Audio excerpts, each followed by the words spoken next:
Onni tokko immoo yeroon arku viidiyoolee garaagaraa zakkiin gandummaa qabaa naannoo Harargee malee hin gargaaruu jaan. San irratti zakki maal jettu? Yeroo uummanni rakkate ati rakkataa Harargee qofa bira dhaabbattamoo rakkataa hunda bira jirta? Dhugaa dubbachuuf abdii waan namni asirrattis arguu danda'u. Ta'usoo namni asirratti narkinan dhuunfattee keessaan godhuustu irra hedduudha. Walumaa galatti waan nama akkuma reefu jeetu Islama, Kiristiyaanaa, waaqeffataadha, Oromoodha, Amaaraa, Somaaliidha, saba biraati jee nama hin filu nama hundaa waan hojii takka ilaaleetiin gargaara. Thank you. Galatoomii namoonni waan kana dhageessan viidiyoo biraatu ni gootanii viidiyoo akkanaadha koddii godhadhaatii bakka hunda waliin gahaadha because gololli akkanaa yeroo garii ni deema waan ta'eef tole galatoomii. Asmaanuu waan tokkoon dhagee uummanni manaa warreen koomantiin jidduun sagalee akkana jettan sagaleen dikkitti akka dhaga'amu waan harkutti jira. Please yoo dandeessan koomantiilee akkasii hin godhinaadha dhiifaman of oolchaadha. Mee Asmaanuu zakkii waan tokkoon dhagee zakkiin mudannoo bokkottuu isa mudattee takkaatu jira jedhanii naa himanii dooraala Ameerikaa 600 ol maatiin isaatiin jalaa dhoorkame. Akkasumatti karaa maallaqa Itoophiyaatti yeroo deebisnu karaa miiliyoona 100 waan tilmaamamu jalaa qabaniiti akka malee godhanii jaan sun immoo maatuma keessaan wanni akkanaadha irratti tahee jaan zakki wanni kun hagam takka dhugaadha wanni akkanaa mudannoon akkanaa simdatee maallaqa hagana ga'u namni akkamitti nama dhoorkachuu danda'a san booda akkamitti haate maaltu si mudate waan kanarraa wanni kun jalqaba dhugaadha yoo dhugaate akkamitti ka'uu dandeessee maaltu irraa simdatee maal irraa baratte waan kanarraa? Dhugaadhaa wanni sanii ni jira madura interview gabaabduu jaafetuuf na godhe irratti illee ibseetiin ture immoo gaffageenyaan yoo nama dubbadde nama hundaatillee barnoota ta'a. Dhugaani aanaa kiyya nama na dhiyaatu jaarsa isiitii fi habootiya maqaa isaanii illee asirra ta'uu barbaadu. Gabaabutti habootiya jaarsa isiitii. Waan kanaani amaanaadhaan maallaqa kanallee kan osoon isaanitti kan dura beeti maallaqni nama alagaa nama dhalaadhaa sigaltee isilleen haa galatantu saadaa jaanii haadha warraa Zakariyaati magaaluma nuti jiraannu kanaa keessa jirtu isilleen dhugaa dubbachuuf asinillee galatoonfachuun barbaada. Maaliif isiin tun obboleettuma rabbiiti nama kuma faamiliitti walitti dhiyaannu. Kana bira yoo xiqqaate waggaa caalaadha malee inni isin bira ta'aa ture. Anamma gaa haalli yeroo sanitti naaf mijaa waan turre isin biraa illee fuudheeti akkasitti isilleen nama amanamu jettee yaaddu nama habootu jettee yaamanu hedduun faamilii hedduun qaba baay'ee wayii asirraa Kanadaa fi Ameerikaa hedduu jira. So nama amma sila family fi keessa namni nama bira haayedha jee yaade kunillee isillee nama amanamaadha.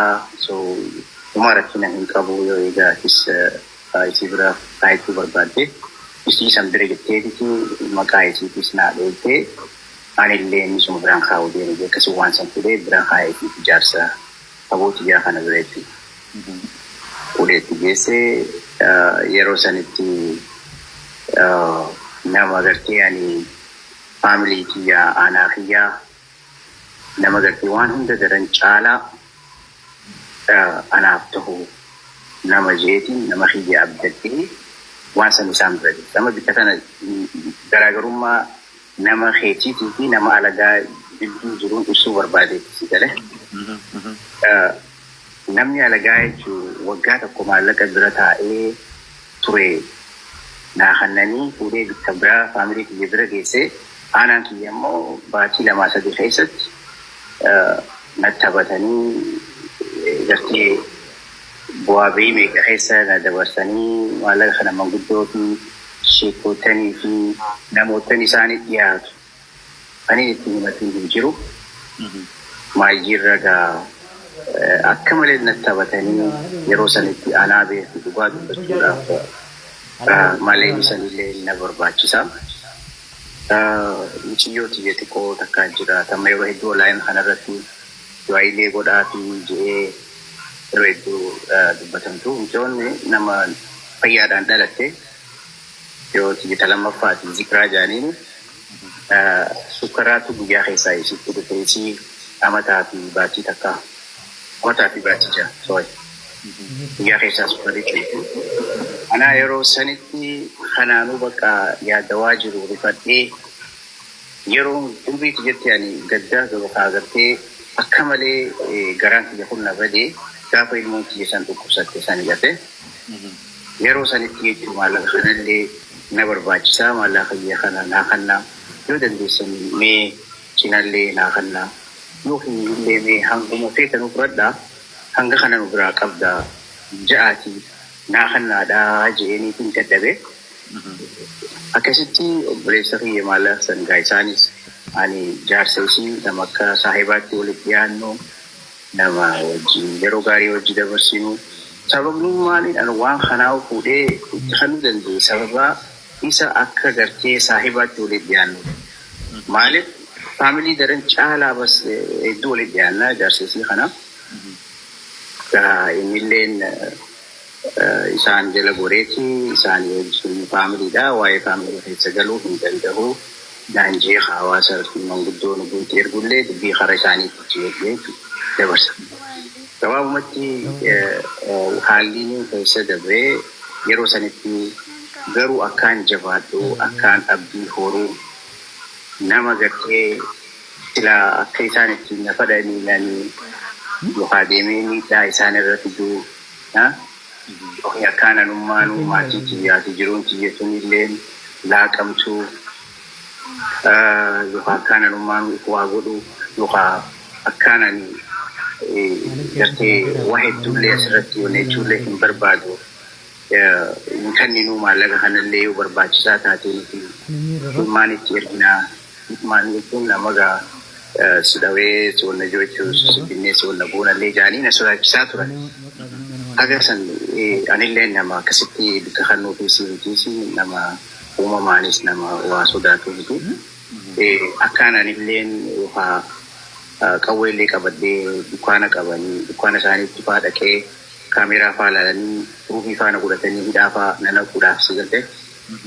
Sochii meeqa kanarratti yaadanii ani immoo taargeeta isaan keessatti na harkachuu barbaadan isaan keessatti illee hin gallee fi guutumaa guututtuu eegaan manguddoo fi sheekanii fi hawaasa ollaa magaalaa Jibuutiin illee dadhabee rabbuma irratti hin dhiisee ilaa aduu ammaa jechuun ammaa achiita jidduu waggaa 3 akkasittiin firraatti dhiisee onnadhee karaa jiruutti yaadamee dalagachaa alhamdulillah as ga'ee bira kutee maatii kiyya gargaaree saba kiyya akka dandeettii kiyyaatti fakkeenya hawaasa kiyyaatullee akkaan ta'uu danda'utti gargaaraa jira.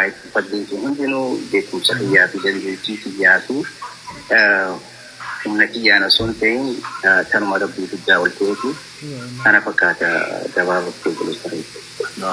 Maashaallah. Rabbuma irratti dhiiste rabbiin saasan caalu si baasannu ammallee siifannee jira. Waan guddaa waan irraa baratanii barumsa guddaa irraa baratanii galatoomee ulfaadhu sadagaa fi itti aansutti gargaarsa hanga irraa kan ni keessaa gargaarsootu hunda agarraa gargaarsi isaaban qabu yeroon si gaafadheetiin ture keessaanillee mee ni yaadatta waan kan ni kana namoota hin jennaan wallahi yaadadhu naan jettee Oone tumirraan kee gargaarsota agarraa kan keessaa gargaarsi surprise godhee si boochise gammachuu keessa si boochise ni jira yaadatu hin qabda gargaarsota keessaa. Dhugaadha. Yeroo duraa akkuma nani amma Jaafariin walitti dhufeen dura waggaa 3-4 biyya magaalaa Harmaayaatti gargaarsa nama 300 nyaataa fi raashina kanaa zayitaa fi waan Tangaalee qabsiisee fi nama nyaachisaa ture yeroo miskiina waraabanii natti keessaan natti ergan hedduu garaa kiyya nabadee hoo'ee kasan jechuu ka yeroo duraatiif akka malee gaddee ture hedduu garaa kiyya nabadee. Maashaallah. galatoomii ragaafiilee itti aantutti ol duraa duran jirra. Akkana itti gaafiin zakkiin dargaggeessa bareedaadha maallaqa qaba harkistuu qaba egaa waa hunda rabbiin siifannee jira zakkiin jaalalaan qabamee fayyadu. Mateef jaalatti sun tujjaaraa miskiina guddaa xiqqaan jettu gaafa shabaabummaa daddara lafaa haatu irratti jaalalaan qabamtee ni beekta. Yoo qabamtee jiraatte jalqaba bara kam ati umrii meeqaa jaalalti qabdi? Dhugaa jaalalaan qabamee ni beeka. Sagalee maaliif ilma namaati namni nama hin jaalannee fi namni hin jaalatamne namaa miti jette. Gama namaa dhiisii beeyladaan ni jaalatamti. Yeroo duraatti fali eenyatti faliin jaalalaanis qabamuu danda'ee jaalalaan illee irraana qabanitti. Tole jaalala san keessatti jalqaba gaafa qabamtu sanii madaan onneen cabxeetii nama san addaan baate moo gaafiileen itti aantu ol duraa duuban zakkiin ammaan tanoo haadha manaa fuudhee jira. Yoo fuudhee tanuma jalqaba jaalalaan walirraa qabaman san fuudhee moo biraa fuudhee jettii akkamiin deebistu deebisaa kana? Amma fani nama maatii jaartii gaarii qaalii akkaan jaaladhu ilmaan sadii kanneen irraa horee qaba. Garuu akka gaafii keessa dubarratti wal qabsiisee kun deebisaa san si deebisu osoo isin wajjin wal hin jaalatin jaalala waliin fi jaalala keessa waliin hin galin dura nama isin jee kanaa wajjin jaalala wajjin isin irratti dabarsaa ture. Namni sanillee nama Keeniyaa wajji turree. By the way, isii ammas laa jaaladhe kana durallee haadha manaatii yaa wajjin xiqqoorraa keenyarraa wajji guddannee wal beeknaa jechuu gabaabatti. Yeroo sanitti namoo isinis heerumtee jirtii turte. Midhaanii fi bishaan namaa kanas bikkatti rabbii walitti fiduu fi yoo hanga manga wajji jiraatanis rabbumaa beekaa gatte. Waan yeroo sanitti jaalalleen qabaachuu ture isin sanillee nama as dhuftee asitti maatii ijaartee jirtu. Immoo yoo waan kana diteelii keessa akkasitti ibsee hagarii jaalalarraa waan hofaltanii hagariitis waan isin maraasisu hagariitis waan hedduu as keessatti namni gartee raawwachuu danda'a jeetii yaada. Immoo kanaaf amma yoo isin dubbadha kanaan jette yoo taate malee anammas keessatti kana baaba kanaas dubbachuullee hin barbaadu gaafiidha.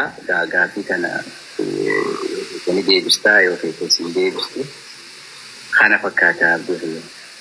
Galatoon jalqaba irratti haadha manaatiin qaba jettee jirta. Ijoollee irraa qabda maashaallah.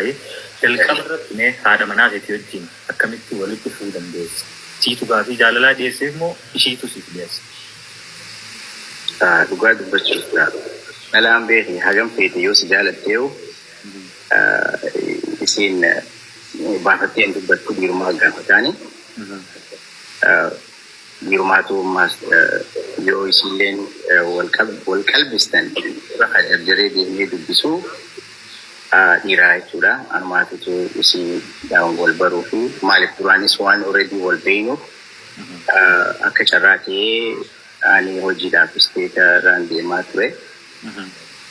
Ani Daalaasiin jiraachuu ture isiin Atlaantaa ana dura dhuftee jirti. Atlaantaa Joorjiyaa jechuudha. Achittiin arkee yeroo sanitti bas isiinis maatii wajjin jirtu. Nama iddoo kophaati jechuudha. Waan duraanis keenyarraa wal beeynuuf baadii ta'e keessatti jaalalatee jira. Wal fuunee Daalaas fideeni asitti ilmaa walirraa horree haganaas kennee jechuudha. Maashaallah, maashaallah. Ammallee rabbiin biisinaa dheeressuu dhumatti hojii sinaa jiraachisu.